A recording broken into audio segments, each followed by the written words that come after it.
Well, folks, the NASDAQ has climbed about 700 points or so since the lows it reached within the past week or so. So everybody's looking at this market now, green, green, green. They're saying, have we bottomed out, essentially, on the market? Is the stock market collapse over now? And I want to answer that question in this video. And I want to show you some good news that we have. So definitely some good news. And we got to definitely address some kind of bad news that's a little worrisome if you're in the market right now and you're thinking about the potential of a market bottom, essentially. But that's what a lot of people think when you kind of see green days like this. Now, my day started off with another finance YouTuber. I'm not going to mention names, but they sent me this meme here. It says, Michael Burry hinting at an immediate market crash since the dawn of time. Goldman Sachs pegs recession risk at 35% over the next 2 years. Deutsche Bank warns a recession in 2023. Fannie Mae forecasts recession in the latter half of 2023. Elon says U.S. is probably in a recession. And then strippers calling for a recession because clubs are empty. Now, first off, I saw that and I was like, wait, is that last part true? The stripper thing?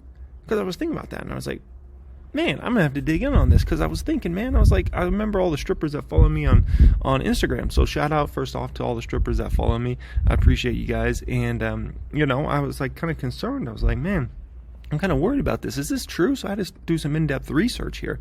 And I saw Lana Agave. Okay, first off, Lana, if you're selling cherries for $4, that's too cheap. Cherry prices have gone way up. You need to go up on price. Like cherries for $4, way too cheap, Lana. Okay, she says, nah, for real. Reading all these articles, journalists and economists are like, we're not in a recession. We might not even get one this year or next. Like the club is dead, babe. What do you mean? That's what Lana says. Ivy says, when my whale clients are asking what bottles are on special, you know we have a problem. Barbier says, had a group of them last night arguing over whether or not they'd like to put $2,800 charge on one card. This explains why. Lana says, we're already in the recession, okay?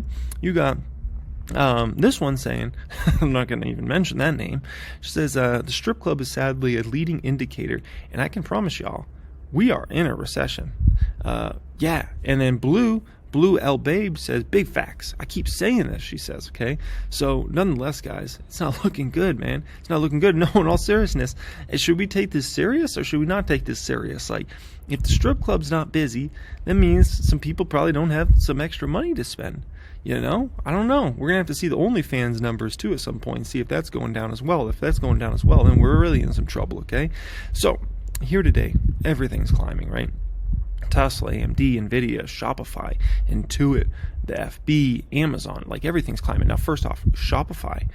I just did several more hours of research on Shopify last night. I have officially put Shopify in my, I call it Jeremy's Big 10 list, okay?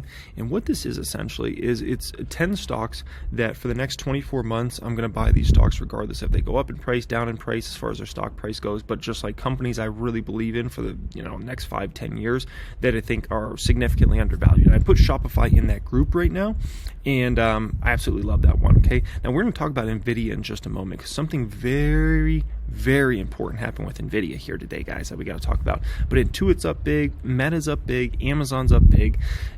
Everything is just climbing except PayPal. Come on, PayPal. What are you doing? What are you doing? You're going to let everything else go green? You're going to go red? Are you being serious with us right now? Like, come on, PayPal. But nonetheless, guys, it's a great day in the market, and the market has started to recover. So people really want to know, are we kind of, are things going up from here, right? Now, Nvidia, why this is such a huge deal, essentially, is Nvidia's up 5% or so today, right? Now, the reason this is such a massive, massive deal is after hours yesterday, Nvidia was down big. It was down 7%. At one point, I saw Nvidia down over 10%. That was only for a short moment, but nonetheless, it was not looking good for Nvidia stock. And so what has transpired in Nvidia is very important for the whole market. And the reason being is Nvidia is the last company to essentially report their earnings, the last big company, right, of this earnings season. And then we don't have a bunch of earnings coming for basically about another 2 months, right? So Nvidia, here we are, it reports earnings, the stock shoots down massively, right? And so you think, okay, the bears have won this last battle, right? And this is just kind of like a very ominous sign for the stock market, the fact that the last battle is won by the bears. Well, Here the bulls come and they say, no, no, no, no, not so fast. We're winning this battle. And so the fact that the bulls won the battle of NVIDIA here in the short term is definitely a constellation to the market right now, that that stock could recover the way it recovered there, okay? And so the bulls won that battle. That was an important battle to win, I can tell you that. That was a battle the bears wanted to win. That was a battle both sides really wanted to win bad, I can tell you that. The bears and bulls are always kind of at a war on Wall Street, and the bulls actually won it, and I'm amazed. I'm absolutely amazed, okay? Now, this is a major issue. So ARK here today only slightly outperformed the NASDAQ, okay? Now, why is this such a huge deal, and why is this kind of so bad for the market that ARK only slightly outperformed the NASDAQ, okay? What that shows you there, that should show you that the market is still not ready to really take risk. You see the battle that was won in NVIDIA today, and that's all cool and that's all fine. But the fact is, if you don't see the riskier plays really rallying the way they should, for instance, ARK Invest, right? The ARK fund only barely basically keeping up with the NASDAQ. That does not mean that the market's ready to take big risk yet, okay? And if you're going to feel really bullish, you've got to see names like that outperform the market. You've got, if let's say the market's up 3% today, the NASDAQ, you've got to see ARK up 6%, 9%, 10%. If you don't see that, then that means still investors are very, very cautious out there right now, and they still aren't ready to take risk. And so that's where you see something like today, and it's like, is this just like a little kind of little rally we got here, but no one's really ready to take risks. If you really want to talk about people taking risks, you got to look at Bitcoin price. You got to look at things like ARK. Because like I said, when those things are rallying big time, that's when you know people are ready to take risky, and you're starting to get into a bullish cycle again. But until that happens, I wouldn't get, let's just call it too excited too fast when you see ARK barely outperforming the NASDAQ there, okay? Now, I have an oil and gas stocks watch list that just consists of 5 stocks: Marathon, ConocoPhillips, Chevron, ExxonMobil, Royal Dutch Shell. All those are green today, okay? That's a little bit of a problem for the market, and I'll explain why in just a moment. So if you look at a day like today, almost everything's green, right? Almost everything's green out there. It's green everywhere. Doesn't matter if you're talking about technology or communication services, healthcare, financial, energy, consumer, defensive, utilities. So on a day like today, it's almost hard to get a gauge on what's really going on in the market, because just everything's obviously very, very green, right? Now, in order to really get positive momentum in this market, we've got to see something very specific happen, okay? If we're going to talk about being bullish in the shorter term, you've got to see certain things happen. For instance, we've got to see money start to rotate from like energy into like EV plays, into stocks like Amazon, right? You got to see aerospace that money start rotating into the Apples and Microsoft stocks like that. You got to see some sell-offs there, right? You got to see sell-offs in healthcare into some of the communication services names. You got to see sell-offs in utilities and that money rotating into financials. So all these places that money tobacco has to rotate into travel. So in order to, and this is, by the way, this is a year-to-date heat map here you're looking at, by the way. So in order to really get excited about this market, we've got to see money rotate from all these areas of the market where money's been hiding out into what everybody really wants to be in the long term. Do you think everybody wants to hide out in tobacco plays forever? No way, okay? They want to be in big tech. That's where people want to be. You think money wants to hide out in aerospace forever? Heck no. That's a little hiding spot for the short term. People want to be in Shopify. People want to be in Netflix long term. People want to be in PayPal. That's where people really want to be, okay? They want to be in the growth plays. They don't want to be in flipping flapjack in healthcare forever. Healthcare, utilities, oil and gas stocks, tobacco. That's an area where people hide out money. And so if you're talking about a real reversal of the market, we've got to see those sorts of stocks sell off and that money rotate into where people actually want to be. No one wants to be in tobacco stocks for the next 10 years. No one wants to be in oil and gas stocks for the next 10 years. That's a little trading play. That's a rotation money play. And then when we really see those ones sell off, that money rotate, that's when you can start feeling really bullish about the trajectory of kind of where the market's going. But until that, it's hard to really get ultra bullish on the short term of the market, essentially, okay? Now, I saw this here today.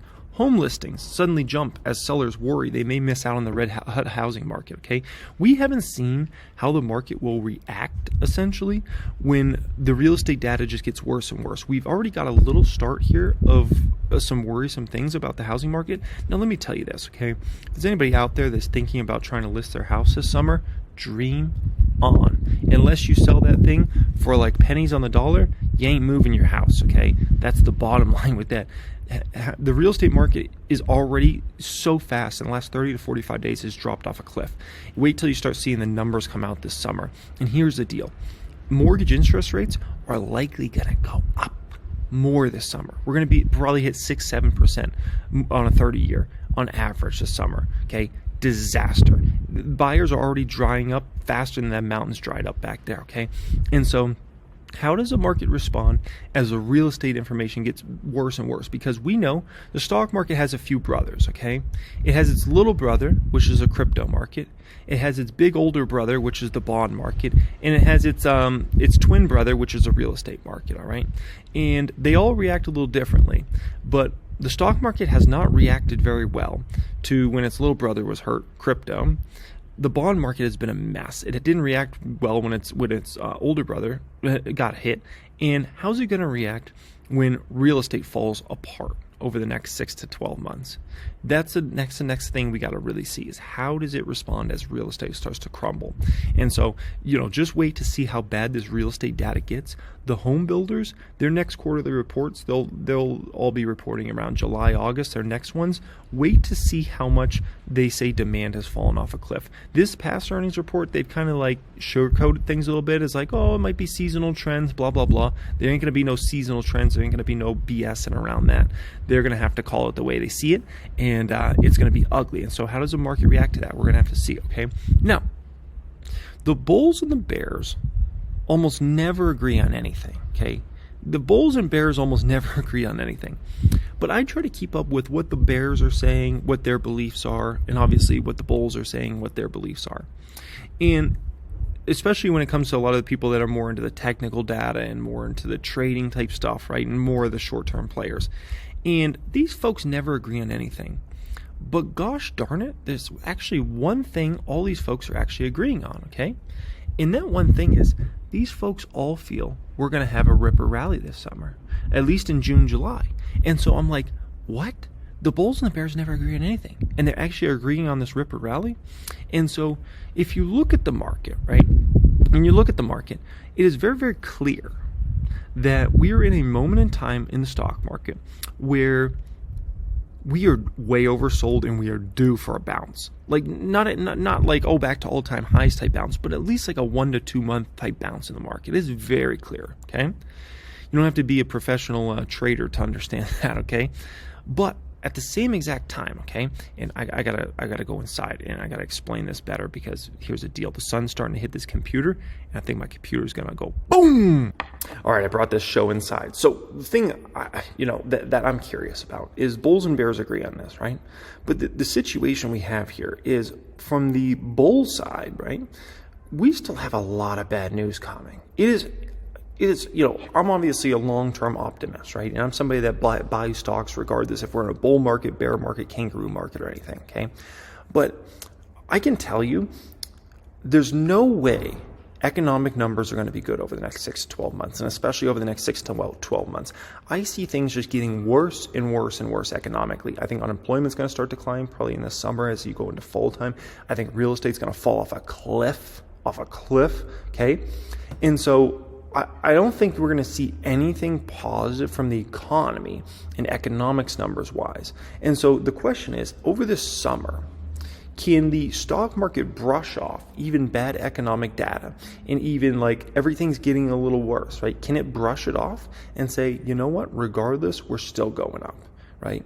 Now, what a lot of people like to say is they say that can happen. You could get a situation where stocks are selling off heavy, or excuse me, stocks are being bought up, but yet the economy is getting worse, right? Because people look at what happened in March of 2020 and they say, hey, market bottomed, right? NASDAQ, I think, bottomed a little under 7K. And then within 6 months, that baby was back to all-time highs.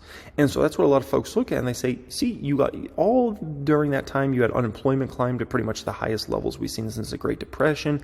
You had so much bad news. You had everybody scared about Rona, blah, blah, blah, right? The whole world was shutting down. And look at that. Even during all that bad news, we went back to all-time highs. But the difference this time around is the Fed's not there. So the question is, can the market have a ripper rally with the Fed working against the market? Simultaneously, you're getting bad news. Because I'm a full belief that if you get good economic news and you get companies with strong earnings, the market can rise without the Fed's help. But I do have concerns if the market can rise in any substantial way without the Fed's help and with earnings getting worse and the employment picture potentially getting worse, real estate getting worse, economic numbers across the board getting worse the next 6 months. That's what I worry about personally, that I'm like, I don't know, can we really have that ripper rally without the Fed and with everything getting worse?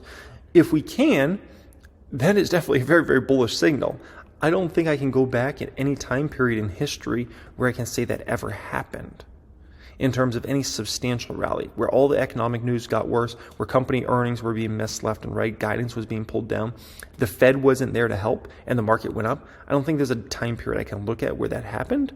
So that kind of makes me a little cautious on like getting hyped about this like ripper rally coming this summer, essentially, that the bulls and bears are basically saying we're going to have here, okay?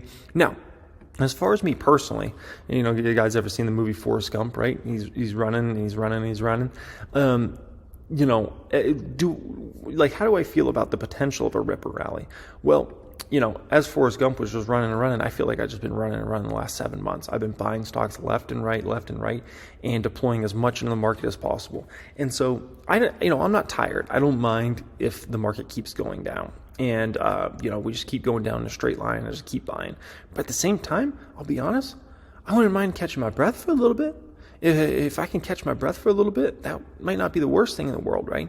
When I look at these stocks and they've just gotten absolutely devastated, right? At one point in the past week, the NASDAQ was down like 31% year to date.